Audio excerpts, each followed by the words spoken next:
السلام علیکم ورحمۃ اللہ وبرکاتہ۔ الحمد للہ وکفا والصلاۃ والسلام علی عبادہ الذین اصطفی اما بعد رب اشرح لی صدری ویسر لی امری واحلل عقدۃ من لسانی یفقہوا قولی۔ تمام قسم کی تعریف و توصیف، کبریائی و بڑائی اللہ وحدہ لا شریک کے لیے لائق و زیبا ہے۔ درود و سلام نازل ہو پیارے نبی صلی اللہ علیہ وسلم پر۔ اللہم صلی وسلم علی نبینا محمد۔ الحمدللہ ہمارا جو حقوق کا سلسلہ چل رہا تھا اسے ہم پھر آگے بڑھاتے ہیں۔ تو آج ہم پھر یتیم اور مسکینوں کے حقوق لے کر آئے ہیں۔ تو اللہ رب العالمین سے دعا ہے کہ اللہ رب العالمین ہم تمام کو عمل کی توفیق عطا فرمائیں، سب کے حق ادا کرنے والے بنائیں، آمین۔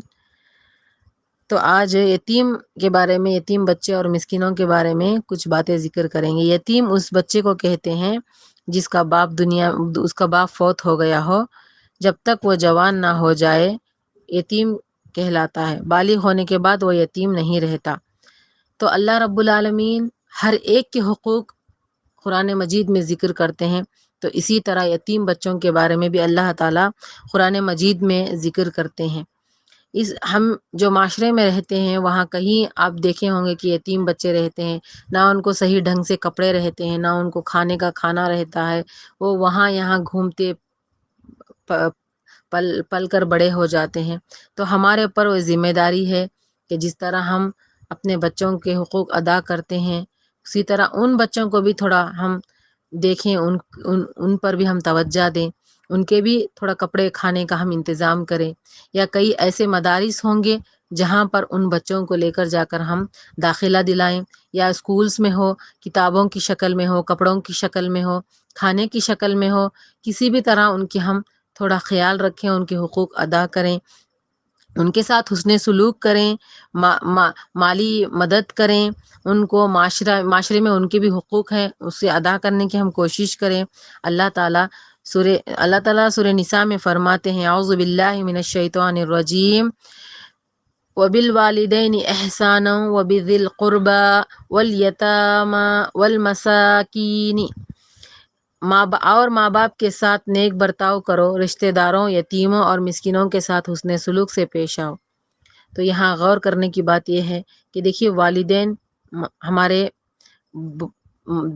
دنیا میں سب سے پہلے ہم کہیں والدین کے حقوق ادا کرنا ہے، ان کے ساتھ نیک سلوک کرنا ہے، اس کے بعد رشتہ دار ہیں، تو ان دونوں کے ساتھ اللہ تعالیٰ یتیم اور مسکینوں کے ساتھ حسن سلوک کرنے کے بارے میں کہتے ہیں۔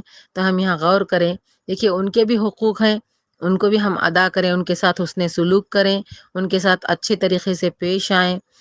تو اللہ تعالیٰ ہمیں یہی حکم دیتا ہے کہ ان کے ساتھ حسن سلوک کریں، اور اللہ تعالیٰ ان کے ساتھ سختی کرنے سے، انہیں جھڑکی دینے سے بھی اللہ تعالیٰ منع فرماتے ہیں۔ اللہ تعالیٰ دوسرے مقام پر فرماتے ہیں، یتیموں پر سختی نہ کرو اور سائلوں کو جھڑکی نہ دو، مطلب کوئی مانگنے والے آ جاتے ہیں، کوئی فقیر ہمارے گھر تک آ گئے تو ان کو جھڑکی نہیں دینا ہے، اللہ تعالیٰ خود قرآن میں فرماتے ہیں۔ تو اس بات پر بھی ہم غور و فکر کریں۔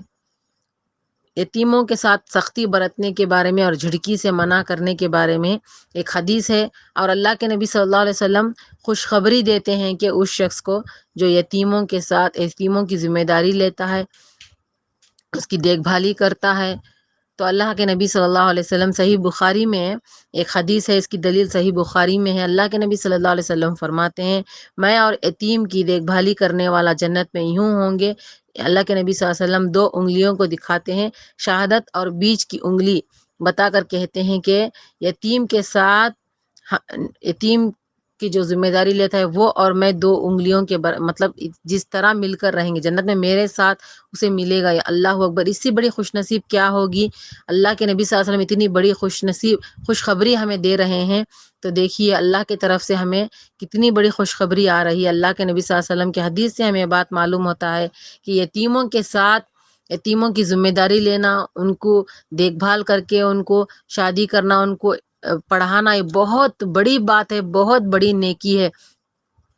اسی لیے اس بات پر خیال کریں، کہیں آپ کے رشتہ داروں میں یتیم بچے ہیں یا تو ان کے ماں باپ نہیں ہیں تو ان کی ذمہ داری لیجئے، ان کو مدرسے میں داخلہ دلائیں، ان کو عالمہ حافظہ بنائیں، یا اسکولس میں داخلہ دلائیں، ان کو دینی تعلیم بھی دیں، دنیاوی تعلیم بھی دیں، ان کی ذمہ داری لیں. تو اللہ کے نبی صلی اللہ علیہ وسلم جس طرح کہتے ہیں کہ وہ اور میں جنت میں 2 انگلیوں کے ساتھ، جس طرح 2 انگلیاں جڑ کے ہیں اس طرح رہیں گے. اللہ اکبر. اللہ تعالی ہم تمام کو توفیق عطا فرمائے.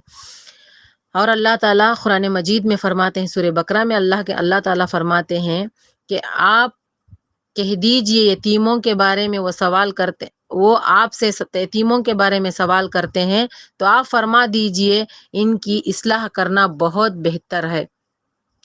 مطلب اللہ تعالیٰ فرماتے ہیں کہ دیکھیے اگر کوئی یتیم کے بارے میں سوال کرے تو ان کو کہہ دیے ان کی اصلاح کرنا بہت بہترین کام ہے. تو اسی طرح ہمارے پاس صدقہ و خیرات رہتا ہے، زکوٰۃ ہم نکالتے ہیں، اس کے حقدار کون ہیں؟ یتیم بچے، یہ مسکین ہی ہیں. اگر ہم ان کو دیتے ہیں، ان کو کپڑا دلاتے ہیں یا کھانا کھلاتے ہیں یا اسکولز میں داخلہ دیتے ہیں، تھوڑے بڑے ہونے کے بعد وہ اگر ہماری بات نہیں سنتے، وہ ہمارے سے سیدھا ہماری بات نہیں مانتے، تو ہم ان کو احسان نہیں جتانا چاہیے.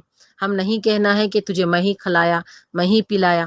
بس ہماری نیت یہ ہونا ہے کہ اللہ تعالیٰ حکم کیا ہے، اس کے حقوق میں ادا کرنا ہے.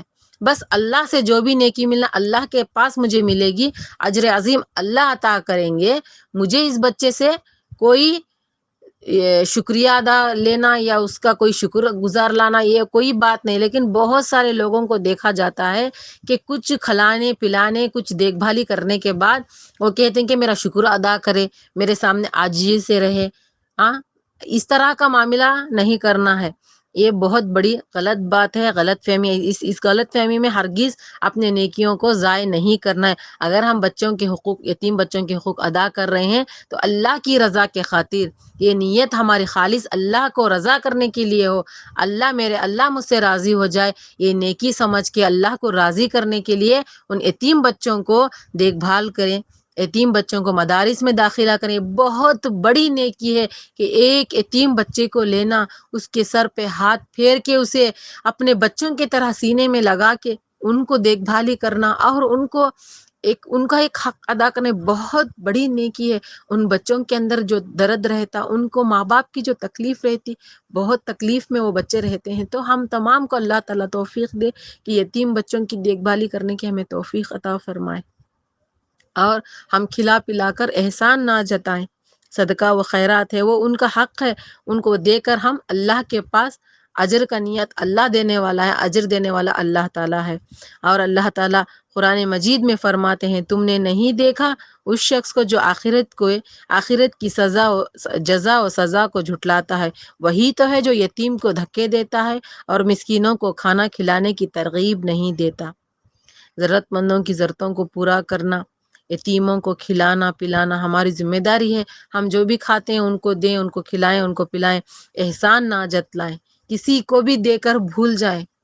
ایک بہت بڑے محدثین کہتے ہیں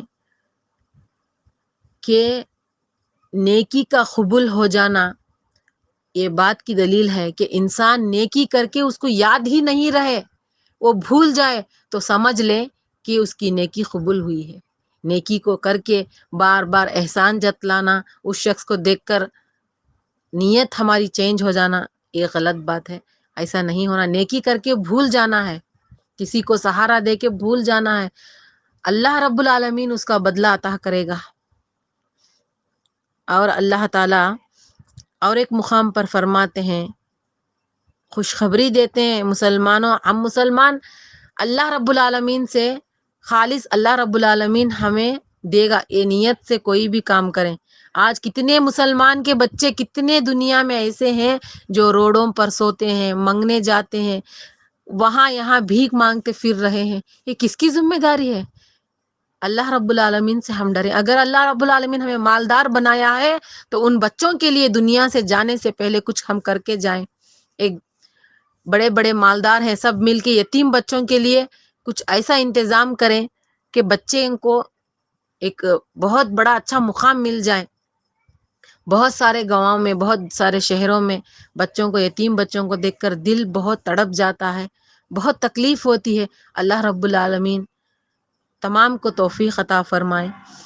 اللہ تعالیٰ یہاں اور ایک مقام پر ذکر کرتے ہیں کہ اللہ کی محبت نے مسکین اور یتیم اور قیدیوں کو کھلاتے ہیں، اور ان سے کہتے ہیں کہ ہم تمہیں صرف اور صرف اللہ کی رضامندی کے خاطر کھلا رہے ہیں، ہم تم سے نہ کوئی بدلہ چاہتے ہیں نہ کوئی شکریہ۔ الحمدللہ، اللہ رب العالمین اس آیت کے تحت ہم تمام کو عمل کی توفیق عطا فرمائے۔ اللہ رب العالمین ہم تمام کو یتیم بچوں کو سہارا دینے کی، ہمیں وہ اس کی توفیق دے کہ اللہ تعالی ہمارے ہاتھوں سے یتیم بچوں کی ہم دیکھ بھالی کریں، ان کی شادیاں کریں، ان کے لیے کوئی ذمہ داری نبھائیں، ان کے کپڑوں کی، ان کی کتابوں کی ہم کیا ہے دیکھ بھالی کریں۔ اللہ تعالیٰ سے دعا گو ہوں کہ اللہ رب العالمین اللہ کی رضا کے خاطر نیکی کرنے کی ہمیں توفیق عطا فرمائے۔ آمین۔ السلام علیکم ورحمۃ اللہ وبرکاتہ۔